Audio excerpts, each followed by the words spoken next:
So, ayan, mga viewers ko, kumusta po kayo dyan? Dito na naman po ako. Mga kababayan ba dyan?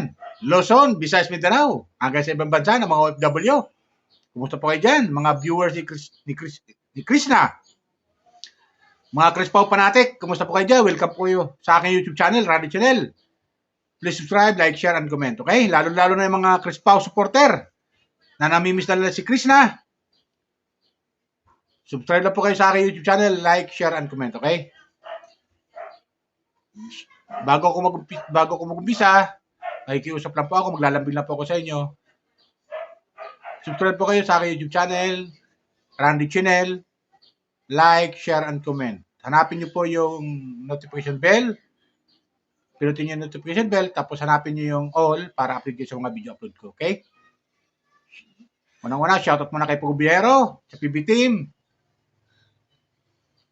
kay Kalinga Prab, Kuya Bal, Ate Jack, kay Daddy Frankie, kay Katek Ram, kay Ka-Business, at saka kay Papa Lins TV, at kay Miss Ivana Alawi, at kay, kay Senator Rapi Tulfo. Shout out sa inyo lahat.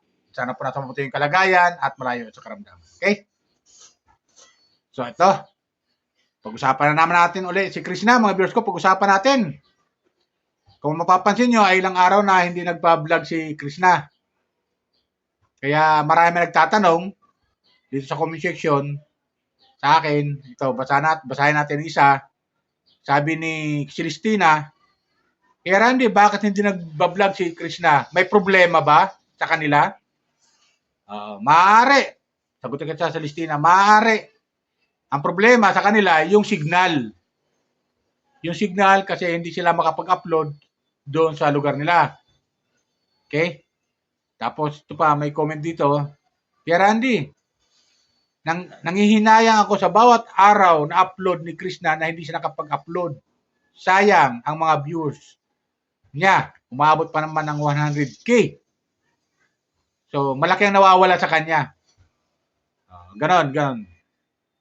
Sabi naman ni Roberto. Totoo naman yan. Malaki na ba lang nawawala sa kanya? Kasi nga, ang problema sa kanila yung signal. Tapos, kung wala pa silang wifi doon, mahirap nga, pupunta pa sila ng city para mag-upload, di ba? So, ganun lang. Kaya di natin alam kung anong naging problema.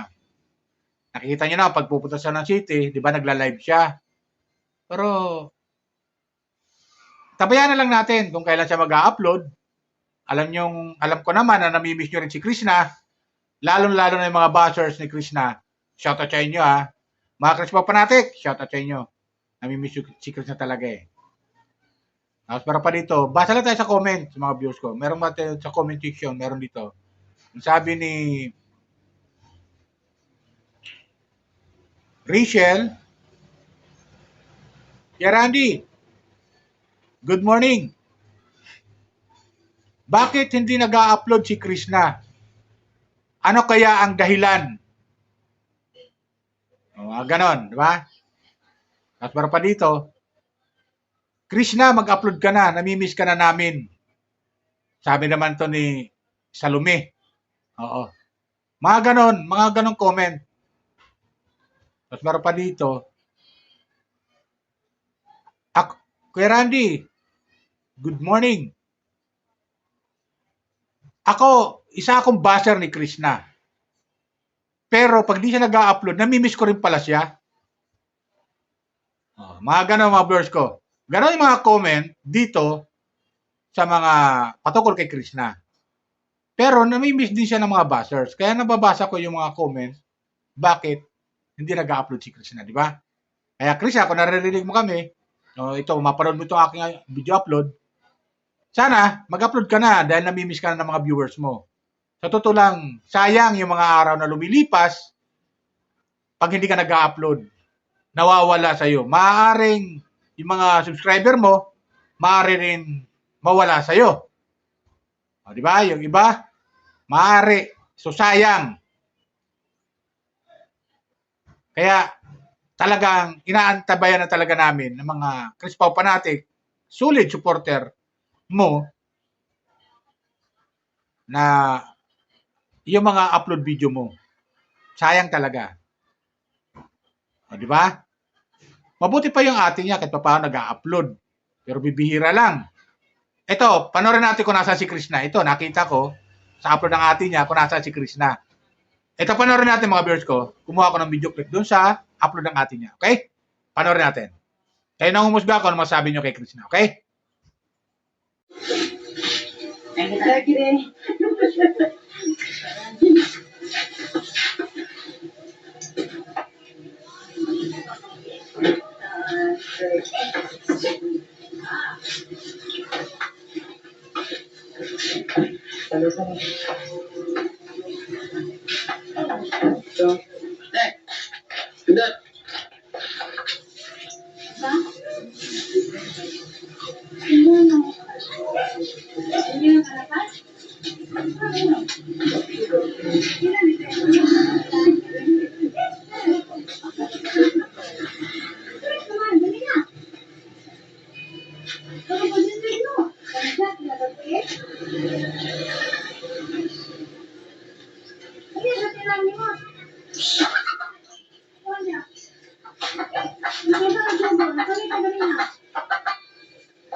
So guys, andito na kami sa Kakibato sa sobrang init.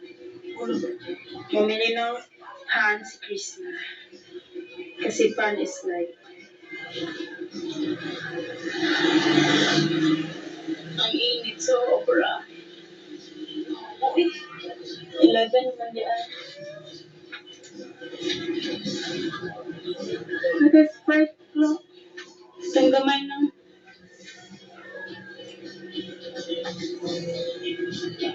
Nagkulit, pero lang, pinagay lang.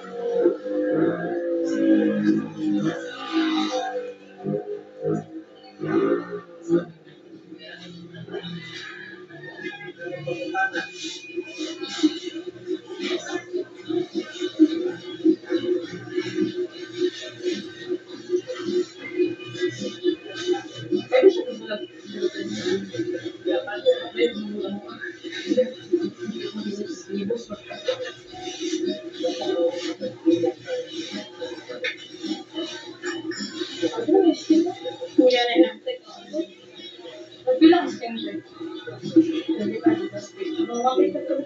Hindi pa lagi na. Mag-andos pa ba tayo ba? Pwede ko may Sprite lang po tayo ng gamay ko mag-sting. Doon lang ka-sting. Oo, yes, Sprite na. Oo. Tawagis mo kayo ng sting. Alam siguro. Kasi ang init.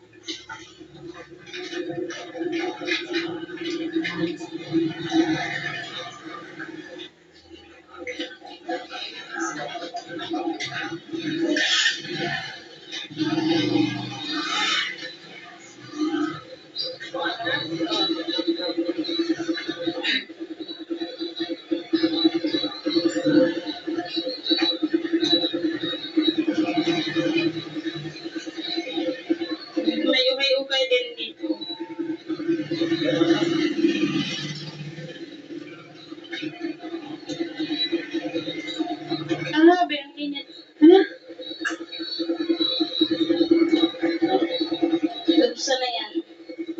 Hindi ay, ako na na. Hindi na, nakapugong. Mga ate ko, dito na kami sa bahay. Ito yung pamangkin ko. Tapos, andito si mama. Aris, papa. Nag-cellphone siya. Ay, isa na akong pamangkin. Ang cute naman. Wala, may masakyan.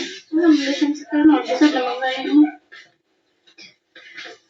Ay, tulog ko muna.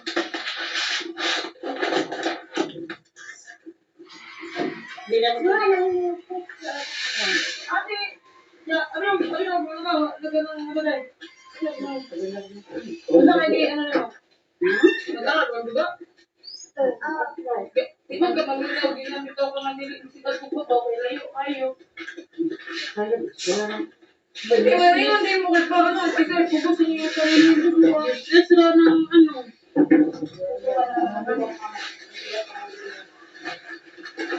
ate, sige mo gatog babaw niya. Wala ko may income dito. Tapos wala income ng inbox ko.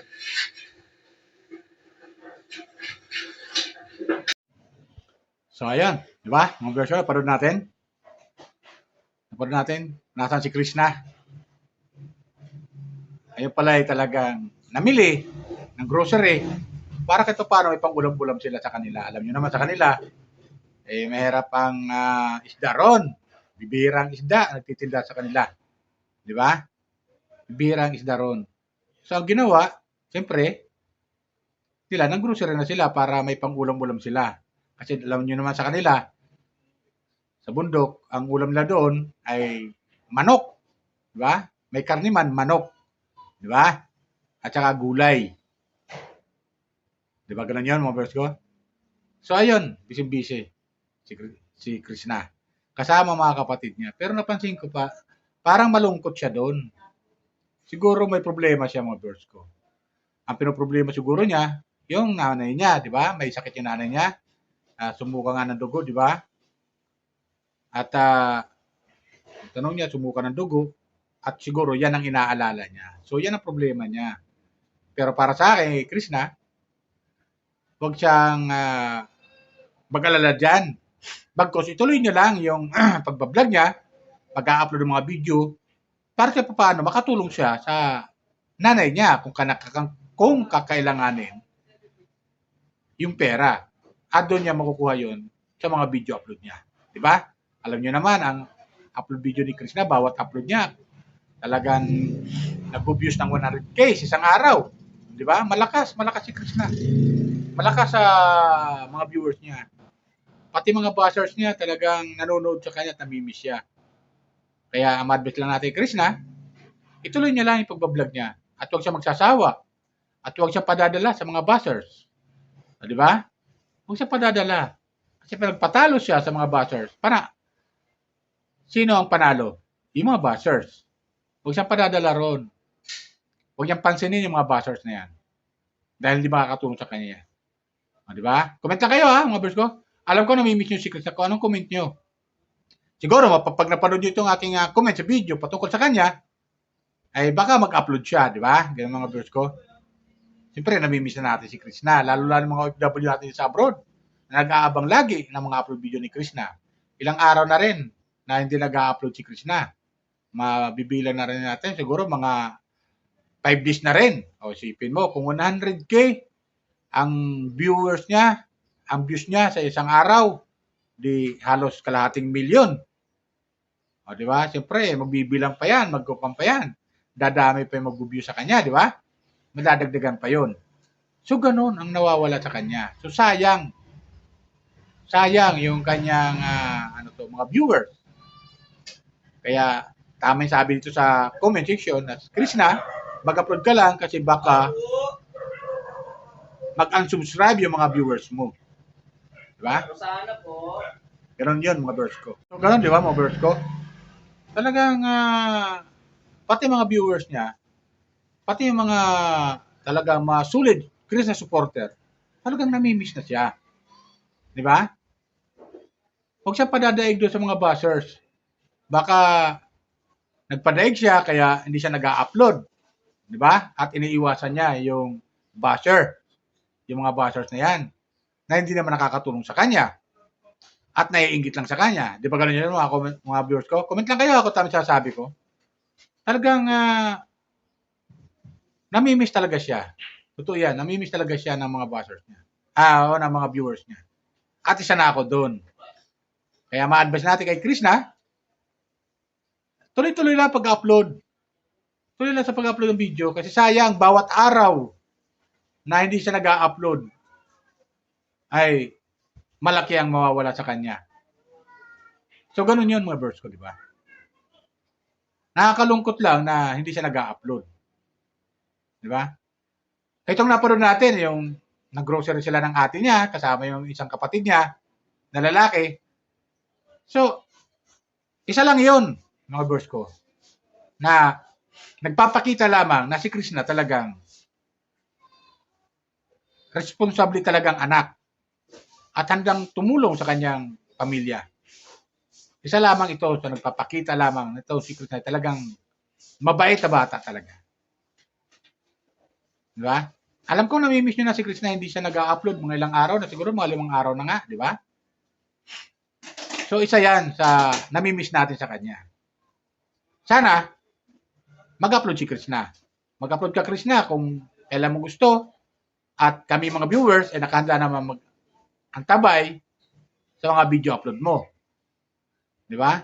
Natili pa rin kami mga subscriber mo, mga supporter mo, lalo-lalo mga taga-ibang bansa na sinusubaybayan talaga siya. Inaabangan talaga bawat upload niya. Di ba? Kasi yan lang ang pangtanggal ng kailangang mga stress sa kailang trabaho. Di ba ganun yung mga viewers ko? Pantanggal sa mga stress sa kailang trabaho. Kaya ganun na lang ang pag-aalala ng mga Krispaw fanatic, lalo ng mga supporter ni Krishna. Di ba? Mga viewers ko? Share sa akin. Mga viewers ko, sana nagustuhan niyo yung aking comment sa video patungkol kay Krishna. Di ba? Sana mapanood niya at mag-upload na siya. Antabayan na lang natin, huwag natin siya madaliin. Di ba? Yan lang po, mga viewers ko. Sana nagustuhan niyo. At paalala ko lang ulit, maglalambing lang po ako sa inyo. Baka may nanonood dyan na hindi pa nakapag-subscribe sa aking YouTube channel. Lalo na yung mga OFW natin dyan sa abroad. Maging dito sa Pilipinas, Luzon, Visayas, Mindanao. Subscribe lang po kayo, like and share dito sa aking YouTube channel, Randy Channel, and comment. Okay? At no iskipan. Okay? Yan lang po. Bye! Ingat po lagi. Pagpalay po tayo ng pumaykapan.